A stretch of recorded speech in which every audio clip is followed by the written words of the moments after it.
Casey Mead. What's going on? Hi, good evening. It's good evening. Tanya, we meet again. She stepped away for just a moment, so she is coming back. Check my YouTube here. So the comments you can see, let me see. I can comment you directly in your text. Mm-hmm. This is set up. I don't think I'm gonna be able to, you won't be able to know. StreamYard debut.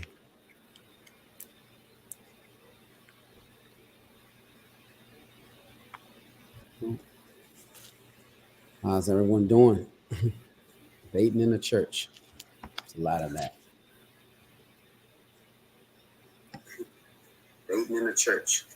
There's a lot of that. What's the echoing me? Debating in the church. I was just making sure where we were on that. So Playing and dating in the church. That's the problem. we don't need to be playing in the church now. We got a lot going on. We're doing all that. I'm not going. It's a whole different episode, but it's real. It most definitely is. And praying, pray, not just praying in the church. Right. So,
Let me text her.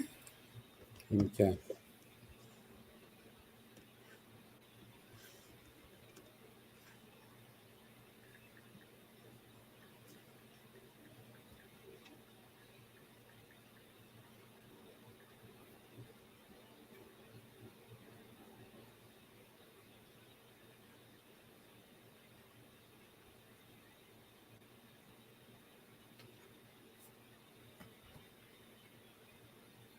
Oh, there she is.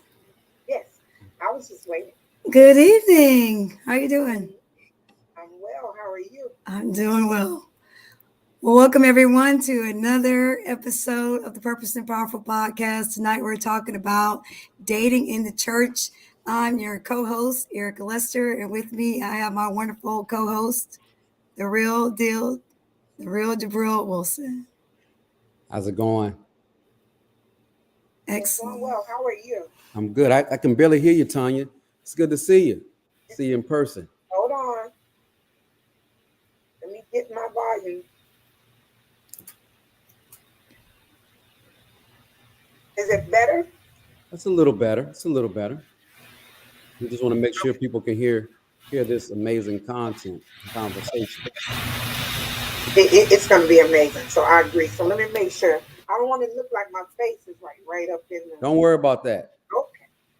Okay. So I just want to make sure you can hear. Okay. So just let me know if and when I'm talking, it's not loud enough. I'm ready. Awesome. So why date in the church? Well, we did some research in 2022. An organization called Social found that 11% of people meet their marriage partner at church. And of that percentage, 1% of people actually meet their one night stand at church, which I thought was very crazy. But hey, you got the people in the world, you got the worldly people in the church. It's bound to be a possibility. So we have the lovely Mrs. Tanya, or Miss Tanya McDougall, here to talk to us about dating in the church. And we're going to ask some questions and take some questions from the audience to get some understanding, clarification, and find out, is meeting someone at church a good idea? And can it work? So one of the questions that we had are, what are some benefits you think that might be for dating someone in the church? Okay. Well, number one, it takes away the possibility or the chance of like stranger danger. Um, is the best way that I can say that. Number two would be another benefit would be basically that you you're you're meeting someone at church that you know is receiving the same teaching, like your faith, basis of your faith and what you believe and how you believe um, will be similar. And then the other is, for me, what I consider a good benefit is that you get the opportunity to actually witness firsthand the spiritual growth of the person and their relationship with God, but also you'll get to see firsthand how they interact with others because of the actual church setting. So, as I understand it, you have some experience personally with that. Is that how you met your partner when you did date someone? Believe he was in the church and you obviously were in the church. Did you meet in a church setting or outside of that? We we did. I was actually part of a recording choir that was preparing to go um, to tour in Germany, and he was the drummer. And he had been to several of our church services and had inquired about me in reference to wanting to get to know me better. I actually met that person by introduction through my pastor, and I wish I knew those benefits then that I know now. We might not have met, but I learned a lot. I will say I learned a lot. Yes. As a matter of fact, I've met two of the relationships that I've been in where there was a form of introduction to the church. Okay, awesome. And so then, in doing that research, here are three things that came up on benefits. And it speaks to what you've said too. It says the person's character is on display. You can determine if you are spiritually compatible, and you can perceive if they have the same spiritual mission. Right. Yes. All relevant. Okay, so now those are benefits. So what may be some of the drawbacks concerning dating someone in the church? A main drawback is your relationship is on display for everybody. And if you're not your personality, let me say it this way: the two people that are involved in the relationship would have to be very careful. One of the drawbacks is everybody being in your business, and or the expectation of others either stopping your relationship from progressing or make the pressure of others making the relationship move too fast. um, and I experienced that personally.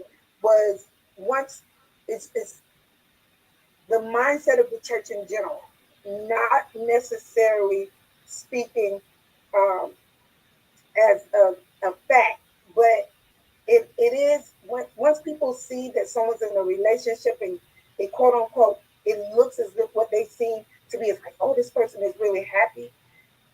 They'll push it to the altar for marriage before the two people are really understanding the dating process.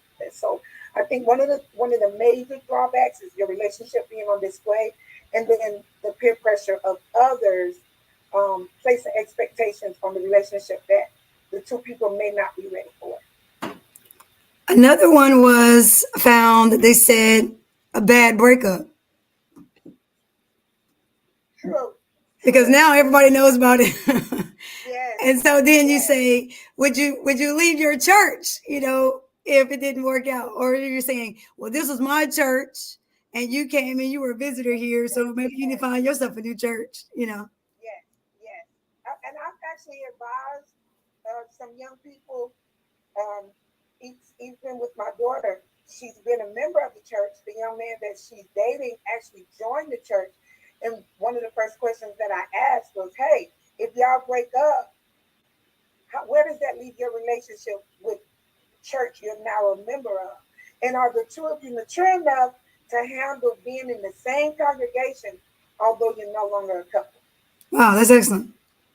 Jabril, what you have for us? I know you definitely got some great questions to ask. Great, not just questions, but comments, and thank you for sharing that. But it's kind of like dating somebody at a job, but except it's every week, or it could be in the ministries. And let's just say that the relationship doesn't work.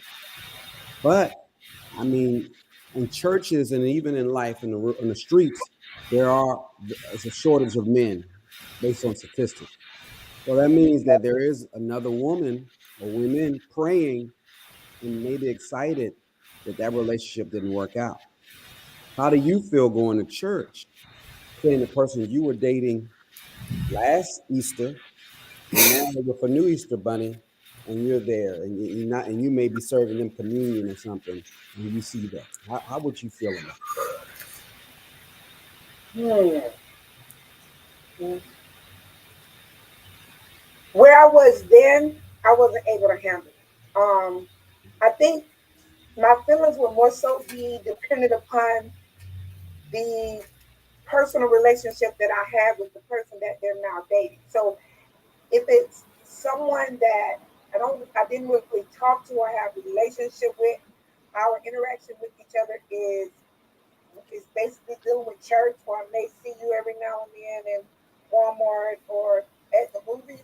Um, I don't know if it would bother me as much. I haven't ever experienced that, but what I will say that based on the two people communicating at the time of the breakup, and if there's a communication that takes place, that the two people actually understood that the relationship needed to end, then there's a strong possibility that you're glad to see them with someone else. As a good example is um, my my daughter's father had a child from a lady that was part of the ministry of which, and we're still um, members of the same church. A lady that was part of the ministry.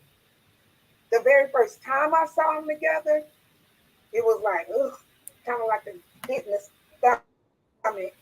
But it? I had to acknowledge that I had already made up in my mind. Members of the same church, lady that was part of the anyway. So I respected the decision that he had made, and today, the three of us are good friends. So I think it just depends on the maturity of the two I agree. people at the time. Right, the maturity, but it could be embarrassing. I would say I mention this, and then you got to think about it, Eric. Huh? You said, Oh, I was thinking that was my response. I was just saying, did you have anything else to add to the question? oh, well, definitely. I wanted to just say, and thank you for sharing that. It's also a different level, ladies and gentlemen, watching that. Let's say you're dating someone who's a leader in the church. So it's not just both of you. You're talking about somebody who's fixed in that church, whether you leave or Mute it stay. out. Huh? Did you hear me? Can you hear me? Can everyone hear So me? Erica, can you hear me? Can you guys hear me? I can. Yes. Okay. yes, now, All right. I said if there's a leader in the church, let's say you're dating Pastor Leader Bobby. And Pastor Leader Bobby, I mean, it's a lot of women who may want Pastor Leader Bobby, but for one reason, he's saying that You're the two of you are together. So you date this guy or this leader, and it doesn't work out. I've seen situations where the pastor leader Bobby may say, let's just keep this between us because of my leadership position. We don't want to tell everyone quite yet, which now you're in a situation where nobody knows. And if something happens that could hurt you, who do you go to? Do you stay in the church? Do you go to the other leadership? And I'll just say that usually it doesn't happen like this with men, but when I was really looking for God, full transparency, I started wanting to date women who were really into the church. And I really thought that that was going to help me escape. But unfortunately, I found that they were still human. They still had needs and all of that. And now I'm looking, I'm just out of Bible stuck in my mouth and looking like a little kid. And it was no one I could run to. I did go to the pastors. And it just imagine a man going to the pastors and saying, you can't play. It just looked really, it was really embarrassing. And I stepped away from the church for about 5 years. I didn't go back to that church. Yes, because then I believed that it was nowhere to go, that all women were bad no matter where they are. And that just kind of messed me up. So I think that I know for a woman, it's got to be even worse. But what do you do when the leader is the person and something doesn't go right? Where do you turn, or do you leave the church, or how would you go? So we're talking beyond being mature. We're talking about seeing somebody in a Right. high place that you Right. caught feelings for, and now they're. Have you seen or experienced that? And I'm asking for me, but I'm also asking for women that I know have experienced this. And usually with these certain leaders, they've had multiple women, so they're not dating. They're playing these women in the church based off their authority, using the name of Jesus to get more leverage, and then the women are embarrassed. So now you have this. I don't want to say not as bad but something that's in the church that is just going on. It can be going on for years. I agree. I also think in situations like what you just mentioned, that one of the disadvantages, especially with being the pastor and or a leader in the church, is that everything, if that leader or pastor is not careful, then I believe sometimes, and it's just a personal opinion, I believe sometimes that they allow their personal lives to become public too soon. Um, I love the way Tony Evans did, the way he had um, brought public the fact that he was now engaged, and there wasn't a lot of, I would quote unquote say, advertisement of the fact that he was dating. Um, for women, what I will say um, is that we really have more control than we give ourselves credit for in situations like that. Because first thing I'm gonna do is try to protect myself from the embarrassment or shame of it ending. And church people have a bad habit, a very bad habit, of trying to deem who's worthy of being with that leader or that pastor. And it could be somebody that that pastor or leader is really, what we would say, vibing with. Like they're, you could tell that they could be more than just the dating. But the mindset of the church says she doesn't fit the image, or Mm. she's not going to be able to portray the role. You said something very powerful earlier when you were talking, remembering that that leader, and it can be man or woman, that leader, once that title leaves, they're a man or a woman. They're capable of being good. They're capable of being bad. They're capable of anything that of the natural and of the flesh. So when the expectation is for those type of relationships to be perfect, and then all of a sudden there's a breakup, if someone was to come and ask me, and you see the level of pain or hurt that they're actually going through, I would say, hey, I advise you to find a new ministry. If it's something that you cannot sit, because once again, it goes back to communication. If it's something that you cannot sit down and communicate with each other effectively, do what you need to do to save yourself and leave, man or woman. Or even if you don't, thank you, Tanya. Even if you don't leave for good, maybe take a sabbatical and go somewhere else.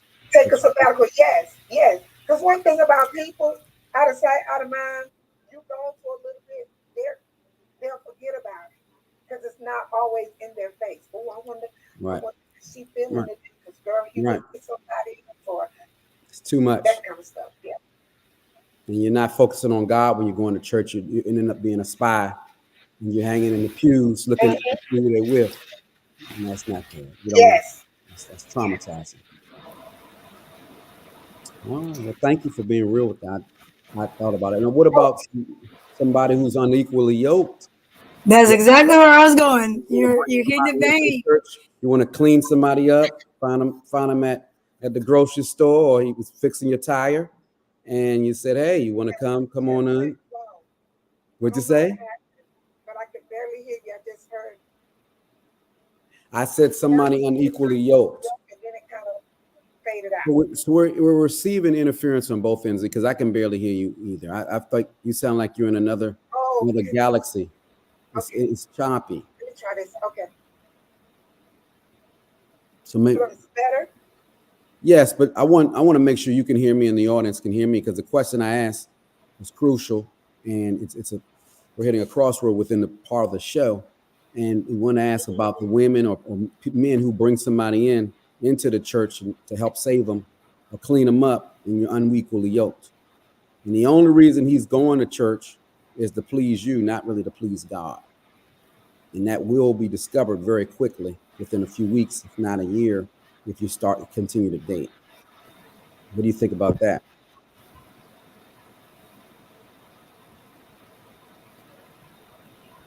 Did she hear me? Okay, here's my thoughts.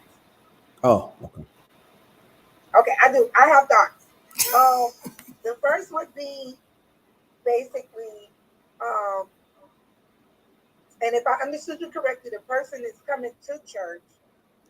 The goal is for them to get in a relationship with God, as you know they should have, but that's their only motive. That's their only agenda is I'm coming to church because we're in this relationship. And am I understanding you correctly? And so the relationship with God may not be on the forefront of the intentions of as part of the intentions of the relationship. Is that correct? Right. In a way, you know how men are. I mean, a man want to say, I want to take you out to eat. And you say, well, we're having a church banquet. Let this be the first time we meet. So then now you bring him to church on that Saturday evening and you want him to come Sunday, the next day to start. So you use the church to try to also have an accountability bridge and let it be public so that your leaders can protect you and pray for you and you can meet the new person. It's just like bringing them to your family to a family cookout, but you're bringing them to a church function. And now the expectation is hopefully he'll start coming with you to church, but you're unequally yoked. He Okay. doesn't have a church home. He really doesn't go to church. He hasn't been in a while. He goes when I guess, on certain times. But you would be the person or the true reason he's going. It's not because he found God and all of a sudden he's been led. Okay. So I have a rule, Okay. and I don't allow. I'm very protective about how soon a someone that I'm in a relationship with comes to my house, and because I consider my church family, I'm very careful about allowing church settings to be considered a date. Mm. I'll tell you about it, and you may have the option. You can choose whether you will come or not. But it goes back to what you said. It's like once you bring that relationship, or better word would be friendship, to the forefront Mhm. of your leaders and the people that are in the church that are more than likely going to be very protective of you and your well-being. They may be placing caution too soon. So I just don't allow church to be what we would consider a date. We got revival going on. I would love for you to come. And I wouldn't even sit with that person in the service for to make sure that they understood that their purpose for being there was in reference to, if I'm going to be the open door for them to receive Christ or Christ, learn more about Christ, then I have to be very careful not to, I would say, interfere or interrupt that. I think that's the word I'm trying to come up with. But yeah, now on that, I would have to say I've never allowed church to be what we would consider a date. So, but I get it. It happens. And it happens a lot. But Well, no one says it's a date. Just like you could be with somebody for 3 or 4 months, and you're always hanging around. Nobody says you quote unquote go together, but the expectations and how that looks, the appearance of. That's why you pose an interesting point, Tanya, by saying that you would have this person come to church. You invited them, but you're not sitting with them. You've created a separation. But if you're going to do that, and this be real, why don't you invite 3 or 4 other guys and lead them to Christ at the church? Because if that's not someone that you're trying to let them hear God and see God, bring a few. I would. I mean, I'm not even being facetious. I'm just thinking. that's really good, because once again it sets the boundary for, if we're going to get to know each other, we're going to get to know each other within both settings, within the church and outside of the church. So yes, because it is like a public event that's taking place at the church, there should not be any harm in the fact that I've invited several other guys to come and be a part of the revival. Now, I think where it comes in question is when there's like banquets and there's like places where quote unquote you're supposed to be like as a couple, and then you invite this person, and that person once again goes back up under the definition that you mentioned. We you will still, I don't know, because I just never really allowed it. I mean, by the time that the guy came to church with in our dating process, we had already been talking uh, marriage. I think one of my main um, drawbacks. That's the word. One of my main drawbacks when it comes to, especially when comes to someone not being um, where you are in your relationship with God, unequally yoked, is the fact that it's just so much pressure from people. Sometimes we don't even realize that pressure is affecting us in our decision of how we're going to handle or be in that relationship. So I might not have answered that. You did in your way. You answered the way you understood it to be asked, and I appreciate that. But here's another thing too, if I may.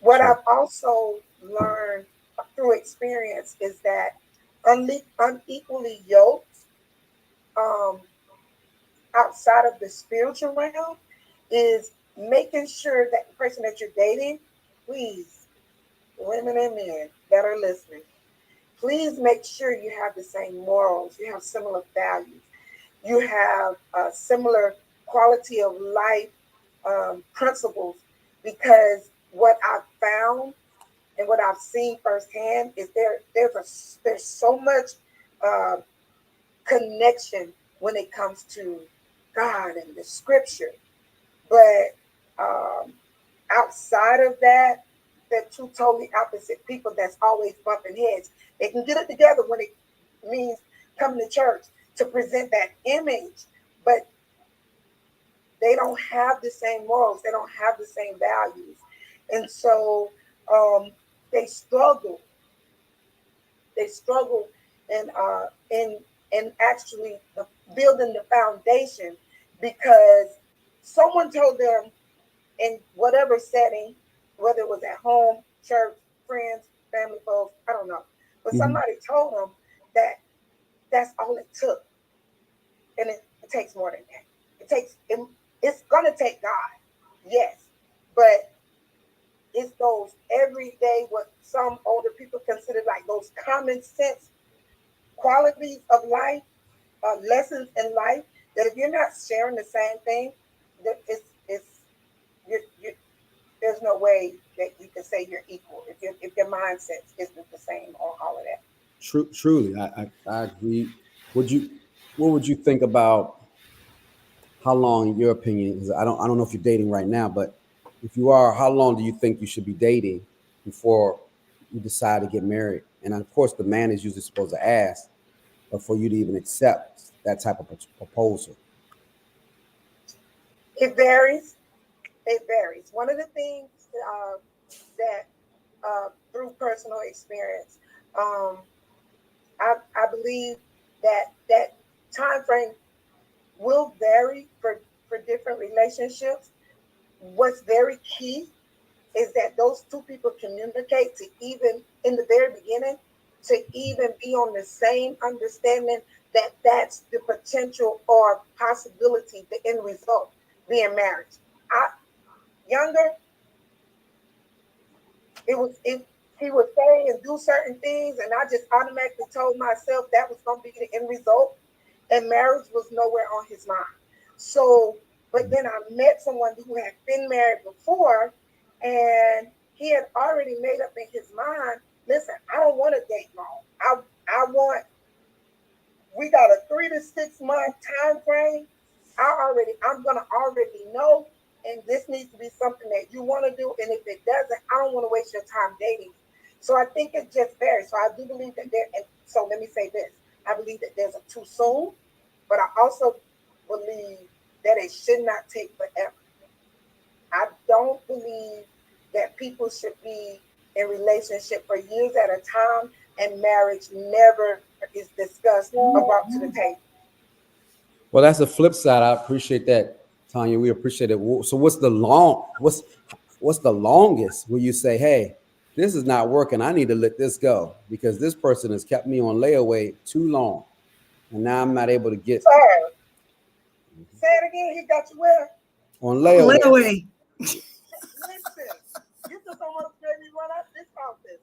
What you, what you say? I know, right? I'm What she not I say? putting know. you on layaway for no whole year. Walmart don't even give you a year. What she That's say? right. What did she say? I She couldn't. said she's not going to be on layaway. Layaway is 3 months. That's 90-day layaway policy. So the term layaway, but it gives perspective because what she said was so key, that you need to establish, and do not miss this, whether you're male or female, you need to establish where is the destination. Like, that's great. We boy meets girl. We like each other. I'm attracted to you. I fantasize about you, whatever that case may be. But we need to have a destination already in mind pretty soon. Mm-hmm. Like, I'm Yeah. feeling you. You're feeling me. I want to be married. Like, I need to know your path.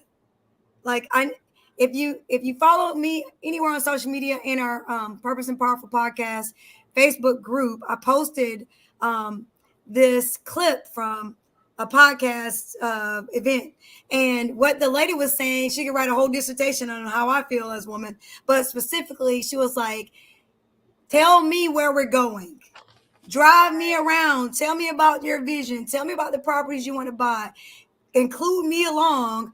I need clarity in where we're Yeah. going. And Yeah. all women do have this innate, where are we? What are we? And where are we headed? Every time, even if she's not asking, even if she's not saying it, she already knows when she's in love with you, and the questions are already right there. So it's Yeah. just, you're telling me you love me, you telling me you feel like this, and we'll hang in there with you because of our heart hanging already. And so Right. we're looking for that. So love for men is one of my friends said she teaches Sunday school into her kids or whatever. And I think Coach Rose even said this, is love for a man is, I'm feeling you, I'm here, I'm dedicated, but it doesn't have a time limit. It's like, for now, this works. But Yeah. for us, it's like, we're thinking long term. We're not thinking you're feeling and everything's great for 90 days or 6 months or whatever. So layaway isn't on our mind. Like I said, we're only entrenched because we believe the destination ends in the white picket fence, house and all of that. But we don't know. And so we're there 2 years, 3 years, 4 years. And like, Tanya and I was having this conversation before. It's like, don't misread loyalty. Loyalty for a man is usually what's good for right now until something better comes along. Because if a man wants you, he will say that. If he wants exclusivity, he will say that. He can tell you, a man that can tell you what kind of car he wants, what color he wants, that he takes care of the car, washes it every day, every week. He goes to the gym religiously and all of that. You're trying to tell me with this woman that's in your life and you don't know where you want for the destination? Yeah, you know. So stop playing. Stop playing games. And ladies, stop acting bashful. This is your life. What turned into weeks turns into months, and before you know it, turns into years. Your childbearing years are gone. All the things you wanted to do are gone, and you're looking back with a bunch of regret, and you should have just let him go. So I would say to you, you need to develop your own time limit. Not so much a relationship, but for you to have the conversation about where you want to be headed, what you desire in a relationship, what is your end destination, and what is your timeline, so that he can pick and choose and say, I'm feeling you, but I don't want that. And you can let your heart off the hook by saying, let's just go somewhere else. Yeah, and sometimes we're afraid of, and thank you for that, as a mouthful and a tongue. For I saw Tanya stick her tongue out on some of that, so she really was feeling this and understanding it. But I'm gonna just say this to you. A lot of times women, what I've noticed, and men, do not want rejection. But I would rather have a rejection. It's not even a rejection. It's just clarity in the truth. Year one or month two, than 3 years later. And and you created this story and this image and you've tried to keep it up, and it's not going to stick. Because men do know what they want, and they also know what they don't want. Just because they don't want you doesn't mean they may not want you on that level, or the level you want. So that's also being unequally low, because this man could be a great husband to someone, but he can't be a great husband to you because you're not his husband and he doesn't want to be with you. See, so it's kind of what you would say, oh, that person is mean. So I've seen some women, oh my goodness. I mean, I thought I couldn't imagine them talking to anybody. I mean, grouchy. I mean, just, but when they get with the right husband, they're so soft and sweet. And I'm saying, I didn't even know she had in it, because that was the right man for her. And that is who she decided to take that monster, all of that away, and show the beauty of her. But have you seen people like that? Where you see them, men and women, and you say, I couldn't imagine anybody getting with them. But once they get with the right person, they totally change. And I give you a flip. Right. You see somebody who's married to somebody and they were great, and then they lose them, unfortunately. God forbid they lose them in death. And now they just seem shattered and they just can't get it together, because that bone is gone. That rib is gone. And so the right person will make you do what you said you never would do, go where you said you never would go, think the way you never would think, and then bring the best out of you, whether you want it or not, because God is in that. And that's why we don't even choose our spouse. God chooses it, because he wants the best for us, not the rest of the crumbs, what we think appears to be something solid, which is not. I've been there. And this is my third. I've been engaged 3 or 4 times, but married twice. So it can happen easily. You could say things, propose, get a ring, but it doesn't guarantee it. And especially if God is not in it, you're going to have a lot of rings and a lot of disappointments and a lot of regrets overall. Yes. Indeed. But I don't want us to gloss over this fact. The reason why in any relationship, and most especially in the church, that you have situations where it ends badly is because sex was involved. And typically women put their heart where their body is. So you, especially if you say, I love you, you exchange that. And then sexually it's hard to disconnect yourself from the love that you say that you have, which makes that breakup that much worse. And so the other part of this is that we don't want to gloss over is the fact that women, stop dragging these men to church.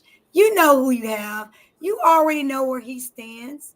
So you cannot love him to Jesus before his time. This is not possible because he's not ready. You cannot make him into the spiritual being that he is not. You know he was worldly when you met him. If that's what you accepted, you're going to have to accept the timeline of when his appointed time comes up to be saved, sanctified, and filled with the Holy Ghost. But don't think because you got him going to church with you, that's somehow going to make that work for you. Because there's countless women in the church that go to church and the husband's at home, the boyfriend's at home or somewhere else, yet you're still with him and you're praying that he gets saved. You're not going to be the voice to help him out because you needed to stand on principle. If you wanted it to be about God, as Jabril said last week, we hold a lot of keys. So if you want him to stand up to the master, don't sleep with him. And all will be well. No cookies, no commitment, no cookies. Situations, whether it's in the church or not, that's one of the main factors that causes it. Well, I'll say it this way. That's one of the main factors that stops it from making it to the altar. Those older people, the older generation, they got it right. I just didn't like the way it was said to me. Why is he going to buy the milk when he's getting the cow free? So once you place, and here's another thing that I found out from my experience from past relationships, is once I set those boundaries and I did not allow those boundaries to be infraction, I made sure they stayed in place to the best of my ability.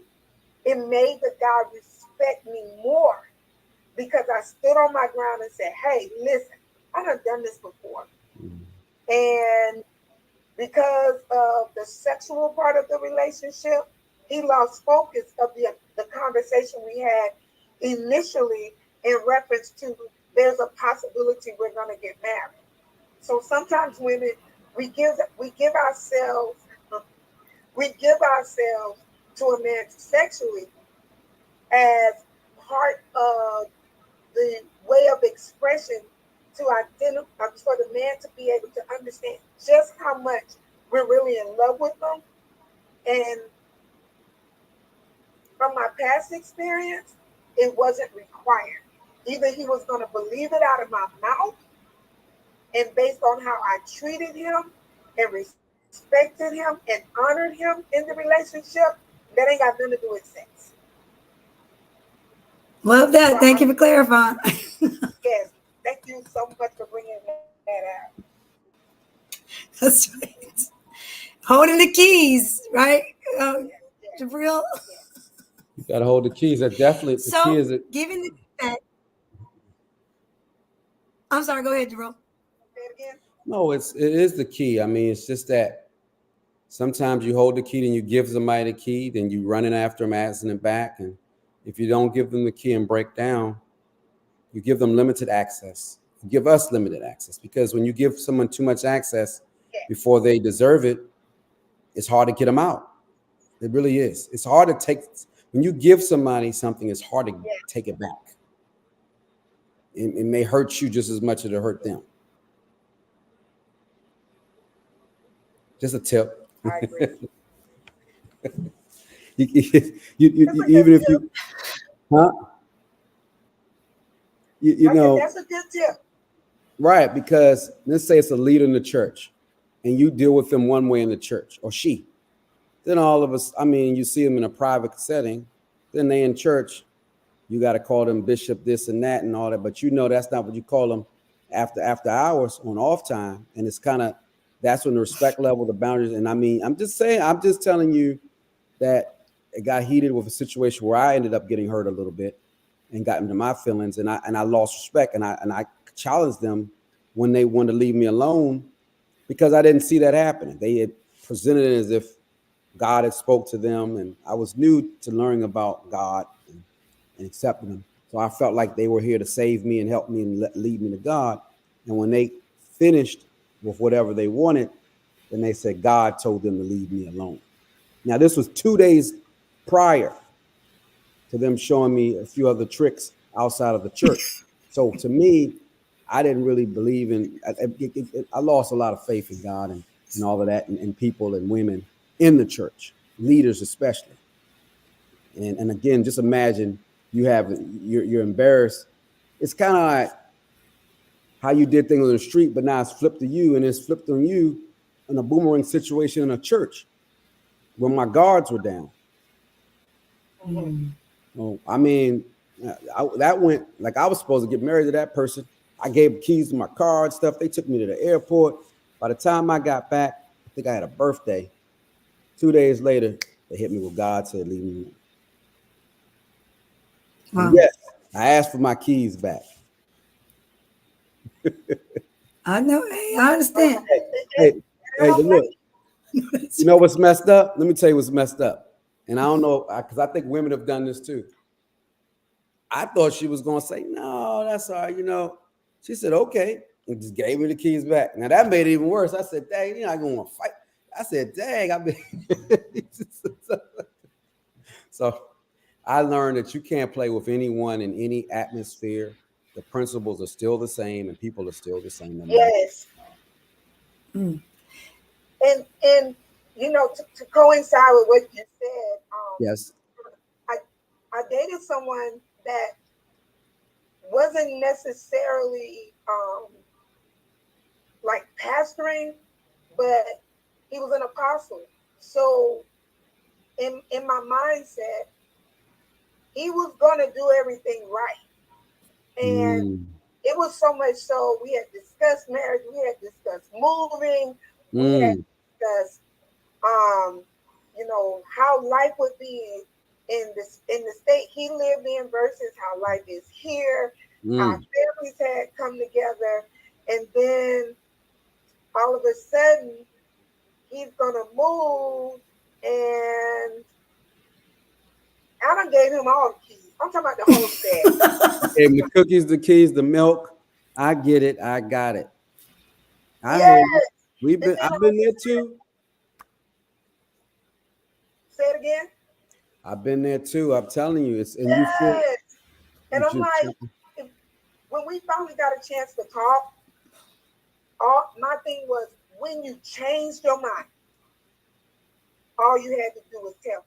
The hurt I would have felt then would not have been anything compared to the hurt, embarrassment I'm experiencing this day because people were prepared for that major change to take place in my life. The me that I am impacts a whole community of people, absolutely. and they're preparing themselves for me to no longer be a part. I And get it. man, Mhm. is what I'm gonna say. I see. You got the nerve He said to come what? in the room and never tell me you changed your mind. The only advantage that I had in that situation was he was not a member of my church, but I met him in church. Exactly. Yeah. Well, I It was would one say of those situations when they said, he that findeth and he looking out in the congregation and he saw me. So it fit the scripture based on the image that he portrayed in my head. That was the reason why he needed to meet me. So I had already went to the to the storybook with the mhm, fairy mhm, tale ending mhm. at the mid fact of the way that it started. I wish in today's society, and especially after you get a certain age, being I'm closer to 60 than 50, I Mm, just need you to just be honest and tell the truth. I just need you to be man enough, or for guys, women enough to say, it's no longer working. I changed my mind. It ain't even nothing wrong with you.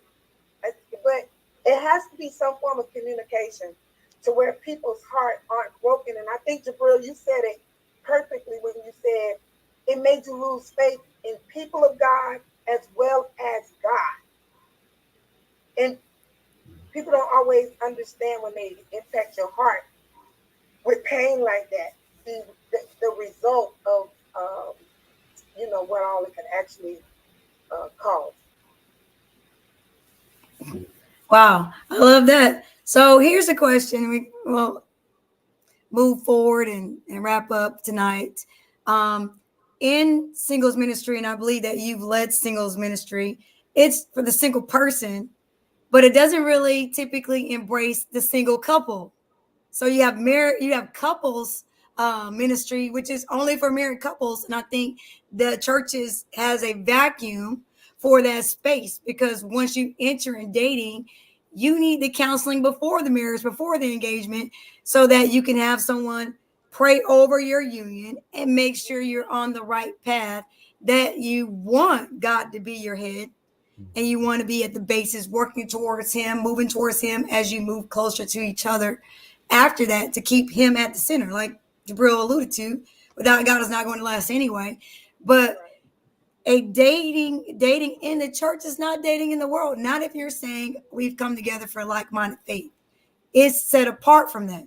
So I think with that regard, we need to stop just having couples ministry for just married people and having singles for just the one person that's independent, because technically you're both still single anyway, but there's no special niche that carves it out that says, I want to work with you.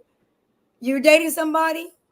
Are they at church, in church? Let me just tell you, these are some of the things you might want to think about. You're churched and this person's unchurched. So if you decide to marry this person, you can't be stressed out because they don't come to church with you.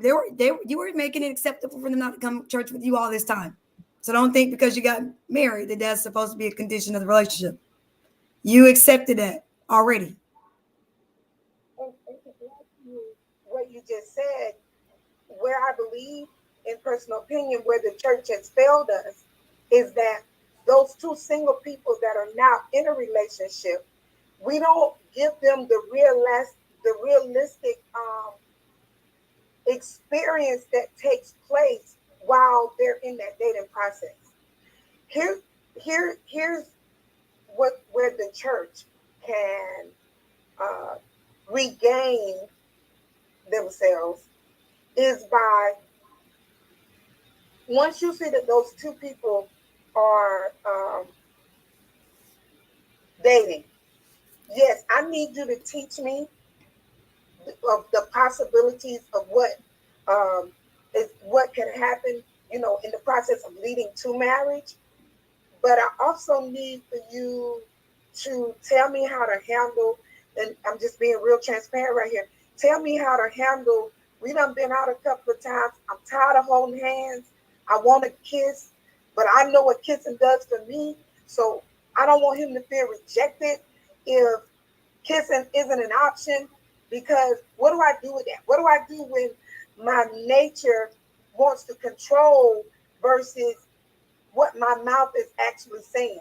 What is it that we do when an argument takes place to where we're not falling out and now we're pulling other people into our situation because we're getting advice from everybody but God, because at this moment we're mad and we no longer want God to be a part. So I believe with what you said, and then combined with what the reality of being single and dating really,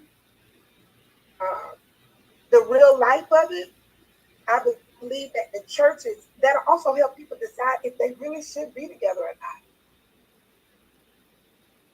I love everything that you said. So we conclude yet another powerful episode of the Purpose and Powerful podcast. We look forward to connecting with you. Subscribe on all of our social media channels. Next week, Sunday, January 28th, we will be doing a session, Single by Force, and that is talking about the experience of divorce.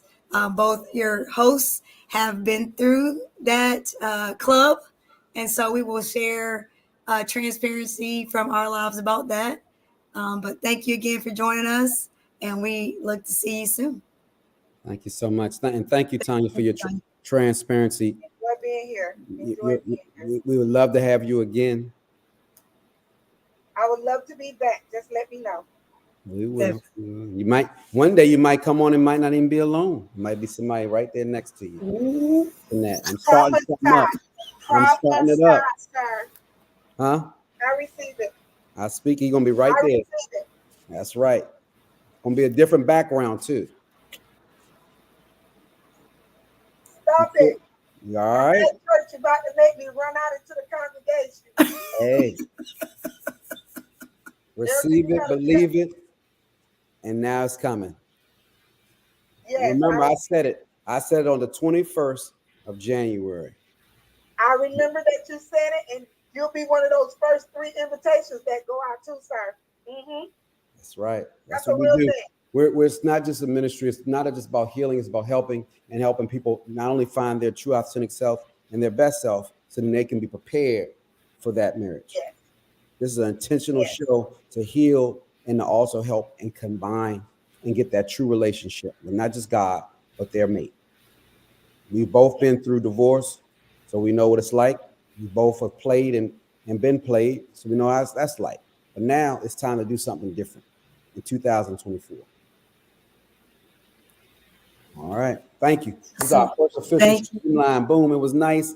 Appreciate it. Erica, appreciate you. See you soon. And everyone have a great night. You too. Thank you. Have a great night. Thank you.